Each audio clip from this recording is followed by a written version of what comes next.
Fala, leitores da Bíblia, como é que vocês estão? Estamos chegando quase no 100º dia de leitura. Hoje é o 98º dia, né? Que bom, graças a Deus.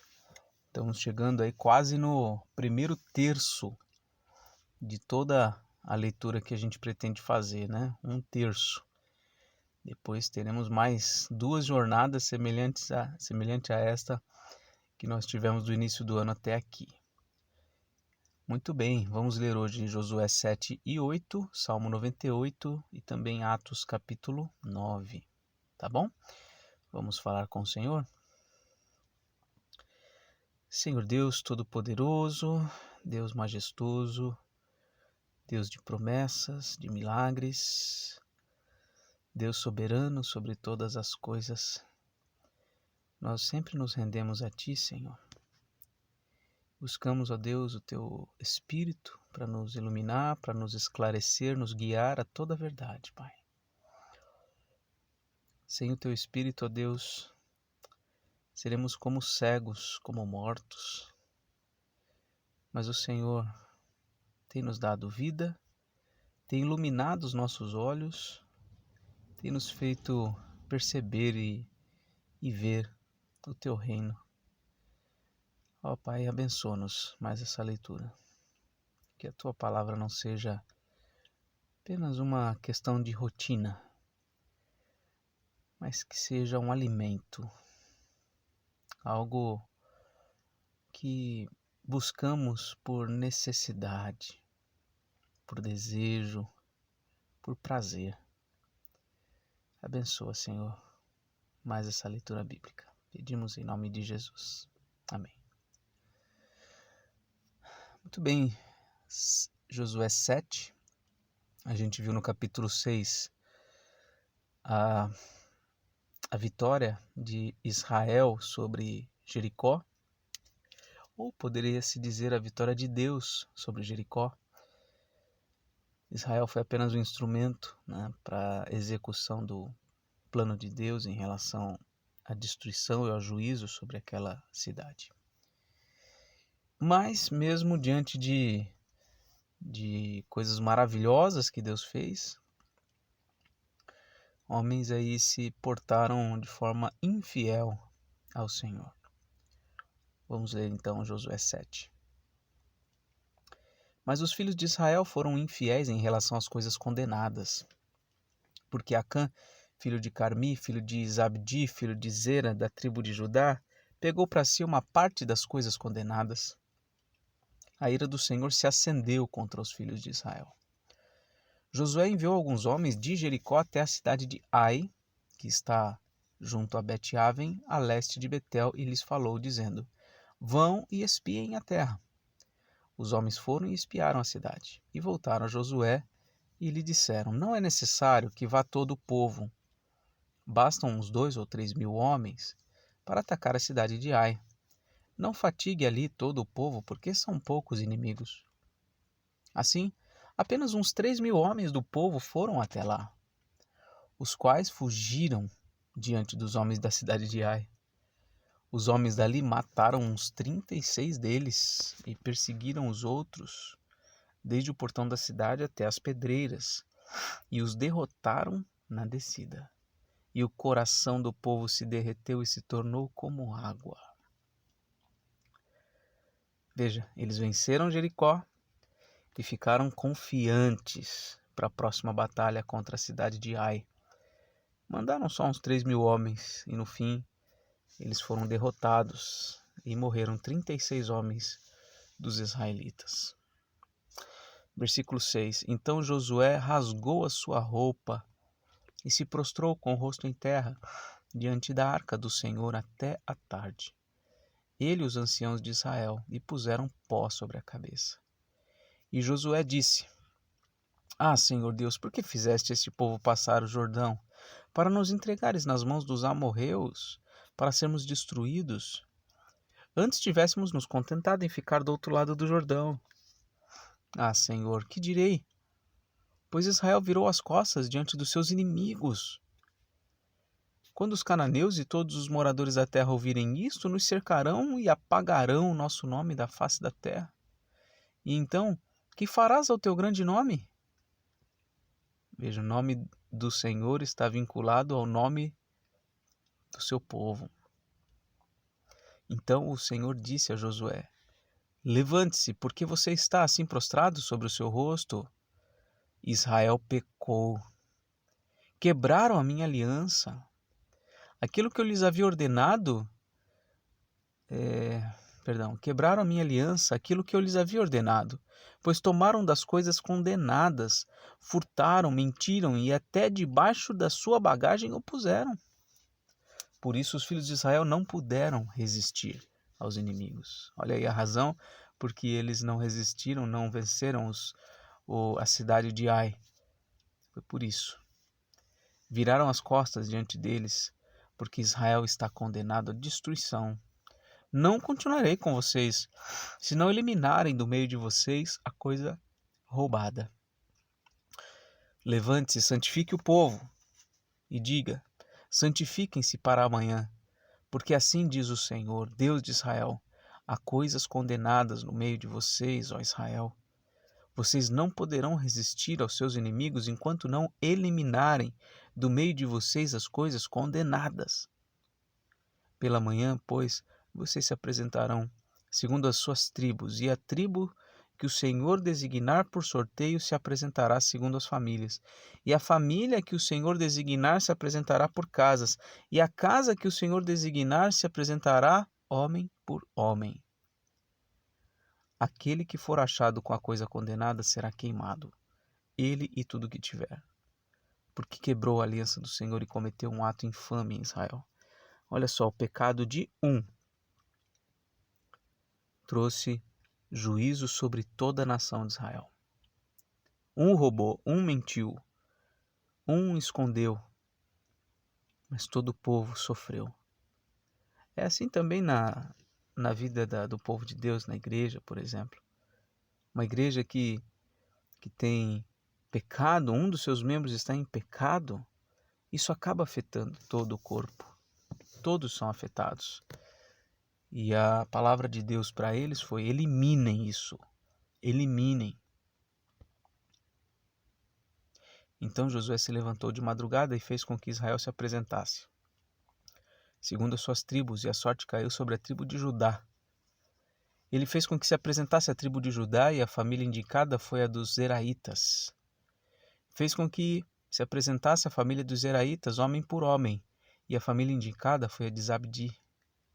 E fazendo com que se apresentasse a família de Zabdi, homem por homem, o indicado foi Acã, filho de Carmi, filho de Zabdi, filho de Zera, da tribo de Judá.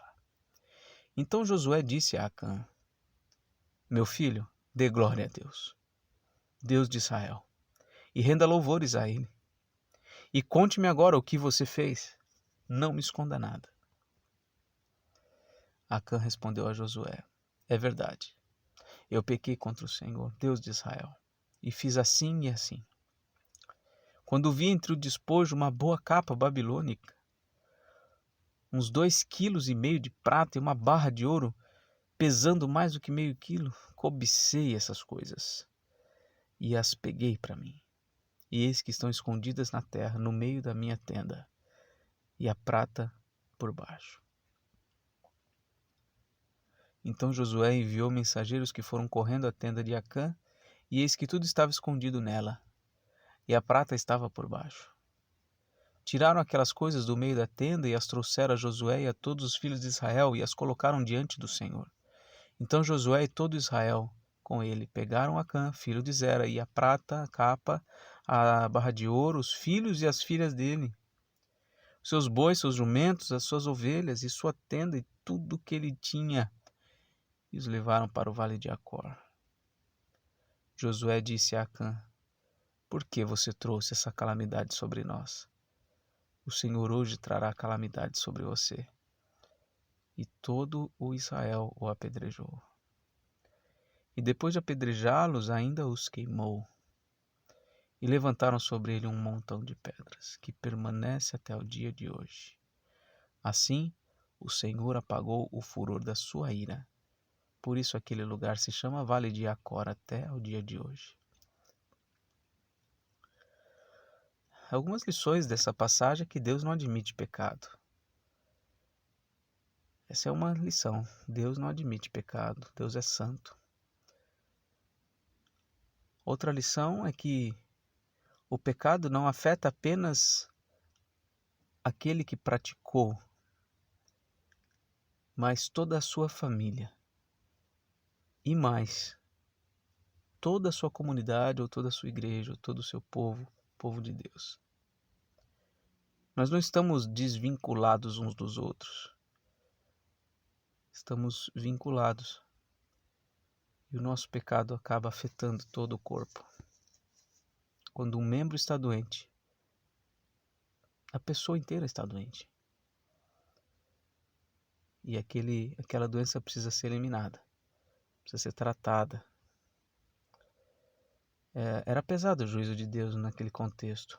Como foi também em Atos capítulo 5, né? Nós lemos com Barnabé, aliás, com... Nossa, fugiu o nome agora. Ananias e Safira, né?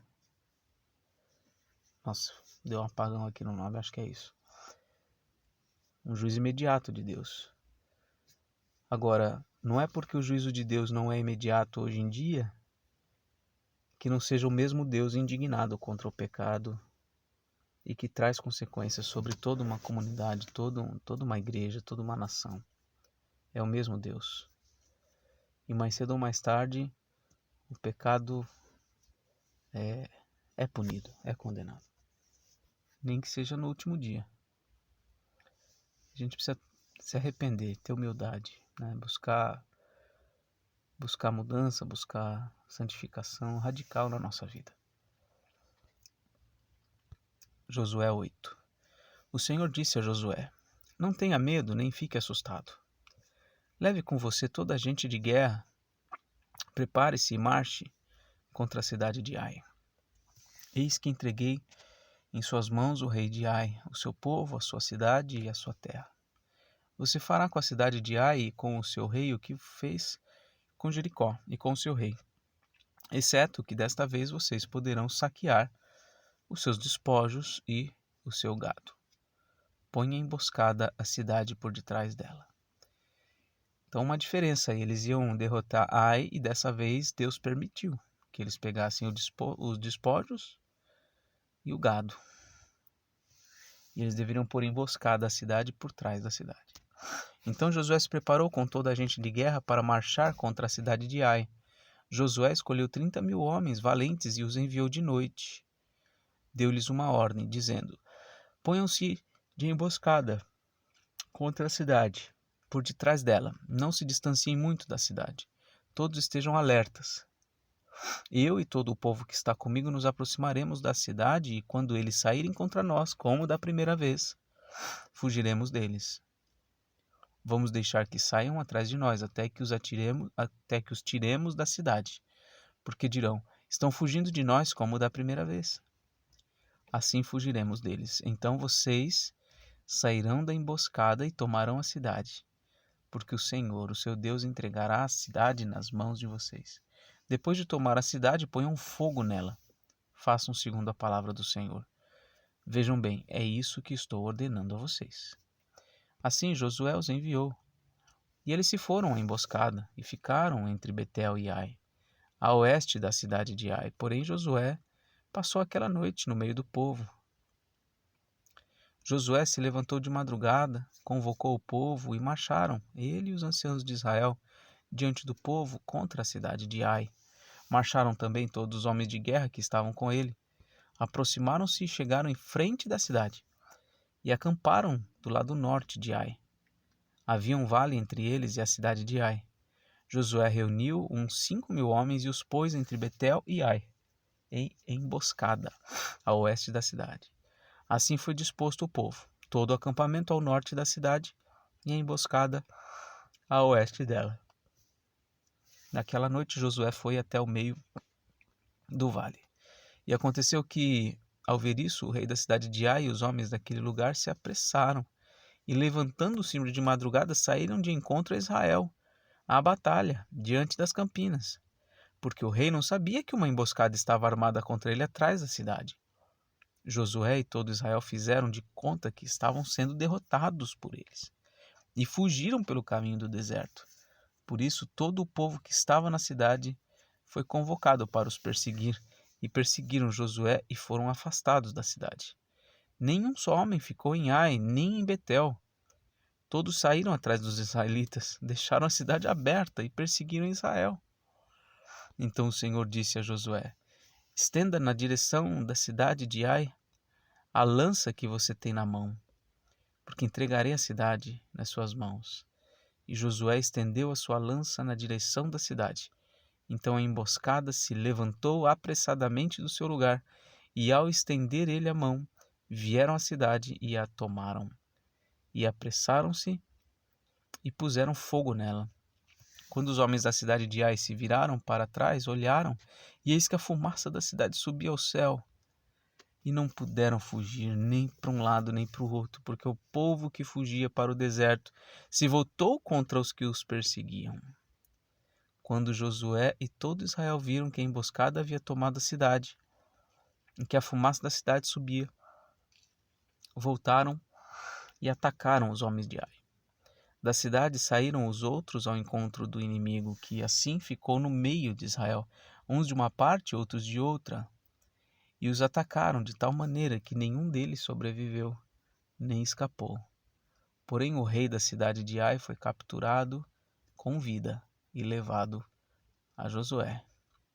Quando os israelitas acabaram de matar todos os moradores da cidade de Ai no campo e no deserto onde os tinham perseguido, e todos tinham caído a fio da espada e já estavam mortos, todo Israel voltou à cidade de Ai e a passaram a fio de espada. Os que morreram naquele dia, tanto homens como mulheres, foram 12.000, todos os moradores da cidade de Ai, porque Josué não retirou a mão que havia estendido com a lança até haver destruído totalmente os moradores da cidade. Os israelitas saquearam para si o gado e os despojos daquela cidade, segundo a palavra do Senhor que havia ordenado a Josué. Então Josué pôs fogo na cidade de Ai e a reduziu para sempre a um montão, a ruínas até o dia de hoje. Enforcou o rei da cidade de Ai numa árvore e o deixou ali à tarde. Ao pôr do sol, por ordem de Josué, tiraram o cadáver da árvore e o jogaram na entrada do portão da cidade. E sobre ele levantaram um montão de pedras que permanece até o dia de hoje. Então Josué edificou um altar ao Senhor, Deus de Israel, no monte Ebal, como Moisés, servo do Senhor, havia ordenado aos filhos de Israel, segundo o que está escrito no livro da lei de Moisés, a saber, um altar de pedras toscas que não tinham sido trabalhadas com instrumentos de ferro. Sobre esse altar ofereceram holocaustos ao Senhor e apresentaram ofertas pacíficas. Ali Josué escreveu em pedra uma cópia da lei de Moisés que este já havia escrito diante dos filhos de Israel. Todo Israel, tanto estrangeiros como naturais, com os seus anciãos e seus chefes, os seus juízes, estavam de um e de outro lado da arca, diante dos sacerdotes levitas que levavam a arca da aliança do Senhor. Metade deles se postou em frente do monte Gerizim e a outra metade em frente do monte Ebal, como Moisés, servo do Senhor, havia ordenado anteriormente, para que o povo de Israel fosse abençoado. Depois Josué leu todas as palavras da lei, a bênção e maldição, segundo tudo que está escrito no livro da lei. Não houve uma só palavra de tudo que Moisés havia ordenado que Josué não lesse para toda a congregação de Israel e para as mulheres, as crianças e os estrangeiros que viviam no meio deles. Então termina aqui o capítulo 8. Eles venceram a cidade de Ai através da estratégia ali da emboscada, né? E aí Moisés oferece sacrifício, tem a questão do Monte Ebal, Monte Gerizim, que é o monte onde haveria a declaração das bênçãos, das maldições, etc. E toda a lei aqui é lida diante do povo.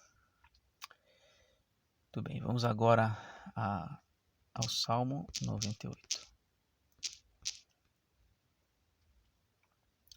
Cantem ao Senhor um cântico novo, porque Ele tem feito maravilhas. A sua mão direita e o seu braço santo lhe alçaram a vitória. O Senhor fez notória a sua salvação, manifestou a sua justiça diante dos olhos das nações. Lembrou-se da sua misericórdia e da sua fidelidade para com a casa de Israel. Todos os confins da terra viram a salvação do nosso Deus. Celebrem com júbilo ao Senhor, todos os moradores da terra. Gritem de alegria, exultem e cantem louvores. Cantem com harpa louvores ao Senhor, com harpa e voz de canto. Com trombetas e ao som de buzinas, exultem diante do Senhor que é Rei. Ruja o mar e a sua plenitude, o mundo e os que nele habitam. Os rios batam palmas e juntos cantem de júbilo os montes, na presença do Senhor, porque ele vem julgar a terra. Julgará o mundo com justiça e os povos com retidão. Olha aqui, esse Salmo 98 é muito semelhante ao 96. Um chamado aqui, né, ao cântico, ao louvor a Deus por suas maravilhas, por tudo que Ele é, por tudo que Ele faz. A questão de fazer notória a salvação, né? Chama os moradores da terra a celebrar com alegria, exultar. Fala aqui do louvor que as coisas criadas, né, fazem ao Senhor, ruja ao mar, os rios batam palmas, etc. E aí o finalzinho, algo que também tem no Salmo 96, que é a questão da razão, porque todos devem se alegrar no Senhor, buscar ao Senhor, louvar ao Senhor, porque Ele é juiz e porque Ele vem julgar a terra. E Ele vai julgar com retidão todos os povos, como fez no período de Josué, juízo contra os povos ímpios, rebeldes, e salvação para aqueles que o buscarem e o louvarem e andarem na sua presença, né? Então essa é a razão porque devemos pregar o Evangelho, para que os povos se alegrem e se livrem do juízo eterno. E agora Atos 9.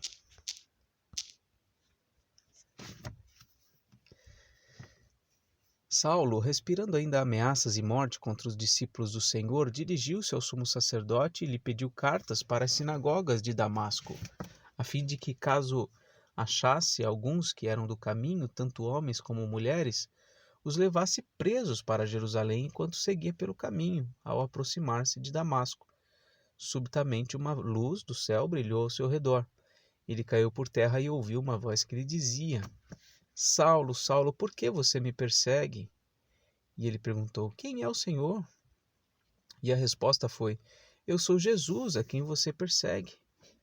Mas levante-se e entre na cidade, onde lhe dirão o que você deve fazer. Os homens que viajavam com Saulo pararam emudecidos, ouvindo a voz, mas não vendo ninguém. Então Saulo se levantou do chão e, abrindo os olhos, nada podia ver. E, guiando-o pela mão, levaram-no para Damasco. Esteve 3 dias sem ver, durante os quais nada comeu nem bebeu. É interessante a gente ler a história da conversão de Saulo, né? Porque, veja, Saulo não buscava o Senhor. Ele não foi salvo porque ele buscava o Senhor. Ele não foi salvo porque ele se esforçou pela causa do reino de Deus. Ele não foi salvo por causa da sua obediência. Ele foi salvo porque Jesus quis salvá-lo. Ele estava num caminho contrário ao caminho da salvação. Ele queria perseguir a igreja, matar os cristãos. Ele conseguiu autorização da sinagoga para pegar pesado mesmo. E Deus o resgatou. Jesus se manifestou quando ele estava a caminho de uma cidade para lá perseguir os cristãos. Então a gente tem lições a aprender com isso, né? A gente sabe que a salvação não depende de quem quer nem de quem corre, mas de Deus usar da sua misericórdia. É salvo quem Deus quer salvar. Aqui a salvação de Paulo se deu pelo encontro pessoal com Jesus. O encontro que o tirou do caminho para onde ele estava indo. Agora a visita de Ananias. Havia em Damasco um discípulo chamado Ananias. O Senhor lhe apareceu numa visão e disse: Ananias. Ao que ele respondeu: Eis-me aqui, Senhor. Então o Senhor lhe disse: Levante-se e vá à rua que se chama Direita, e na casa de Judas procure um homem de Tarso chamado Saulo. Ele está orando, e numa visão viu entrar um homem chamado Ananias e impor-lhe as mãos, para que recuperasse a vista. Ananias, porém, respondeu: Senhor, de muitos tenho ouvido a respeito desse homem. Quanto mal tem feito aos teus santos em Jerusalém, e aqui em Damasco ele tem autorização dos principais sacerdotes para prender todos que invocam o teu nome. Mas o Senhor disse a Ananias: Vá, porque este é para mim um instrumento escolhido para levar o meu nome diante dos gentios e reis, bem como diante dos filhos de Israel. Pois eu mesmo vou mostrar a ele quanto deve sofrer pelo meu nome. Então Ananias foi, e entrando na casa, impôs as mãos sobre Saulo. Dizendo: Saulo, irmão, o Senhor Jesus que apareceu a você no caminho para cá, me enviou para que você volte a ver e fique cheio do Espírito Santo. Imediatamente caíram dos olhos de Saulo umas coisas parecidas com escamas, e ele voltou a ver. A seguir, levantou-se e foi batizado. E depois de comer, sentiu-se fortalecido. Então, um impacto muito grande, né? E é interessante ver Deus usando a vida de Ananias para ir até Paulo, para orar por ele, né? E para batizá-lo. Muito interessante essa passagem. Aqui eu não quero fazer uma apologética ao modelo de batismo ou à teologia reformada, ou o que quer que seja, né? Meu intuito não é fazer proselitismo pro presbiterianismo, nem nada disso. Um irmão até fez um comentário no vídeo anterior, mas aqui eu tento ser fiel ao texto bíblico, né? Veja que tanto na conversão dos crentes de Samaria, que nós vimos no capítulo 8, como agora na conversão de Saulo, e a oração com a imposição de mãos e a vinda do Espírito Santo, não está registrado aqui, por exemplo, a questão das línguas, né? Eles não indica nessas duas conversões, e nem em muitas outras do livro de Atos, a presença do dom de línguas, que é o que muitos acreditam, né? Que o dom de línguas é a evidência primordial da presença do Espírito Santo. E a gente não vê isso, né? Com essa clareza que muitos defendem nas páginas de Atos. E uma questão também que a gente observa, né? Em relação ao próprio batismo e ao modo do batismo, eu comentei no capítulo 8 sobre a questão dos imersionistas, né? Aqueles que defendem que deve haver imersão, e nem a teologia reformada, assim eu entendo, despreza o batismo por imersão de maneira nenhuma. Muito pelo contrário, é um batismo legítimo. Mas, geralmente, os imersionistas acabam desprezando o batismo por aspersão, que é a prática do batismo com um pouco de água sobre a cabeça, né? Mas assim como no capítulo 8 eu mostrei, né, que não faz sentido a gente entender que o fato de Filipe ter descido a água com o eunuco, que teria sido uma imersão. Não faz sentido a gente pensar isso. O texto não está dizendo isso. E veja que aqui no caso de Saulo foi batizado dentro de uma casa, né? Ou, pelo menos não diz onde ele foi, né? Ele estava numa casa. O que diz aqui é o seguinte, no versículo 18, caiu dos olhos dele algumas escamas, ele voltou a ver, e a seguir, ou seja, na sequência, ele se levantou e foi batizado. Olha que interessante. Ele se levantou. Ele não foi até o tanque, ele não foi até o mar. Ele se levantou e foi batizado. Então, mas aqui, veja, eu queria que ficasse bem claro isso, né? Eu não estou aqui defendendo o batismo por aspersão, nem desprezando o batismo por imersão. Também não estou desprezando qualquer ideia a respeito da obra do Espírito Santo. Eu estou apenas tentando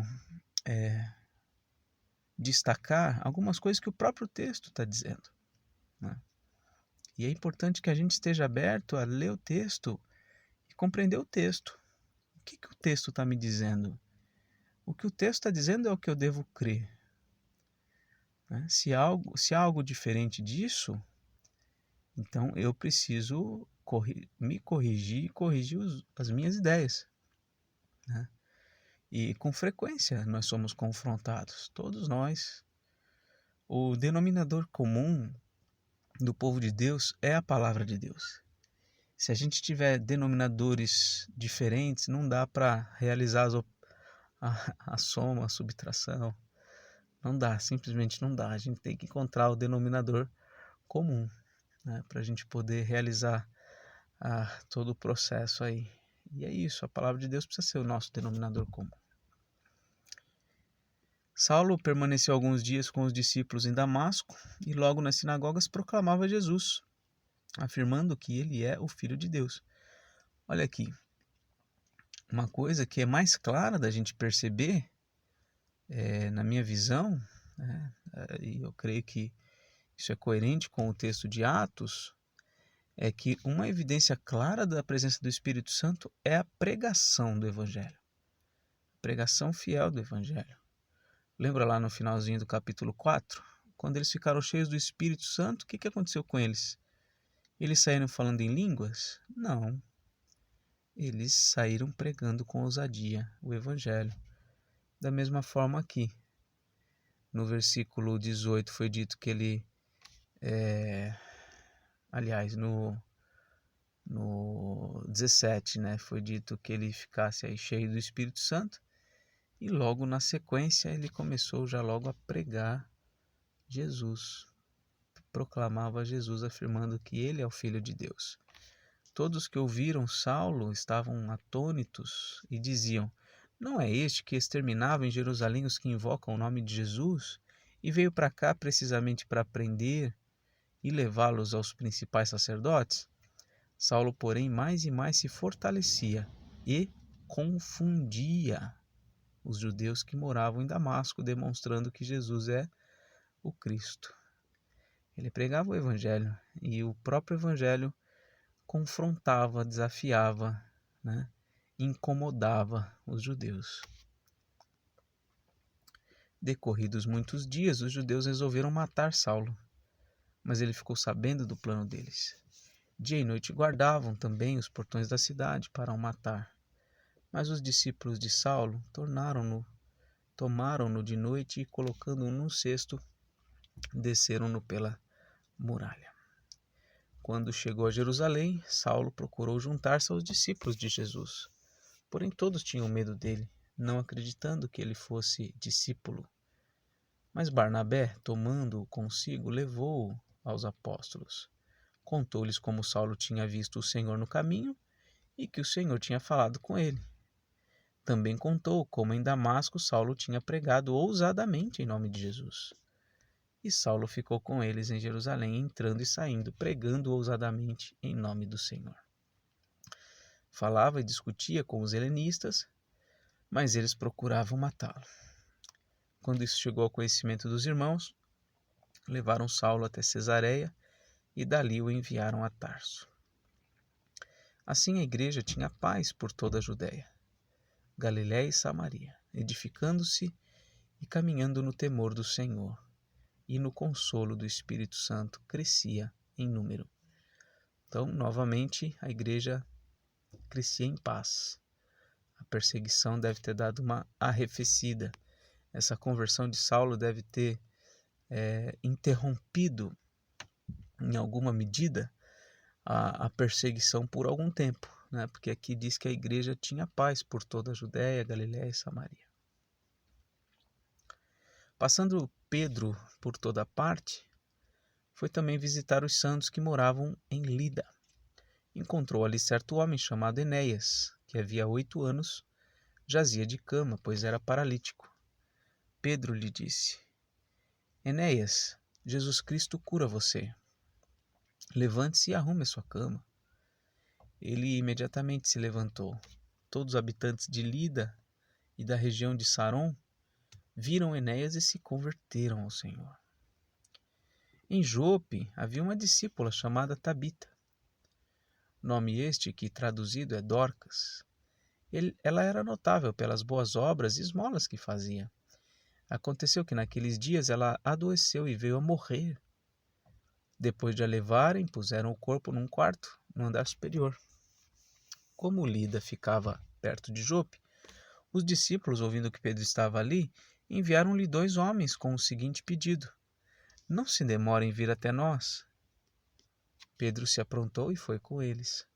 Quando chegou lá, eles o levaram ao quarto do andar superior. Todas as viúvas o cercaram, chorando e mostrando-lhe túnicas e vestidos que Dorcas tinha feito, enquanto estava com elas.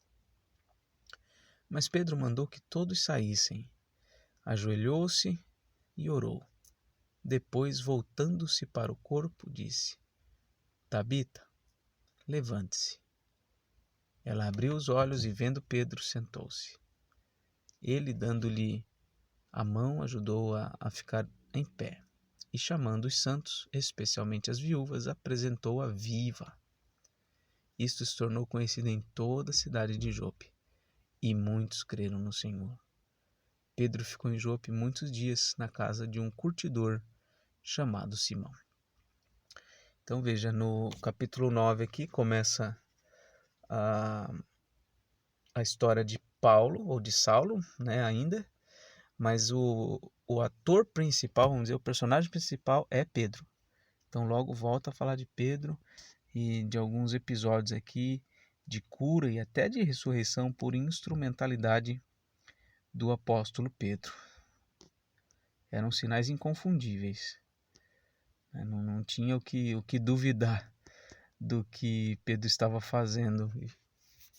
E muitos creram no Senhor por conta disso, né? Muito bem, meus queridos. Essa foi a leitura de hoje, tá bom? Deus abençoe, um forte abraço e até mais, se Deus quiser.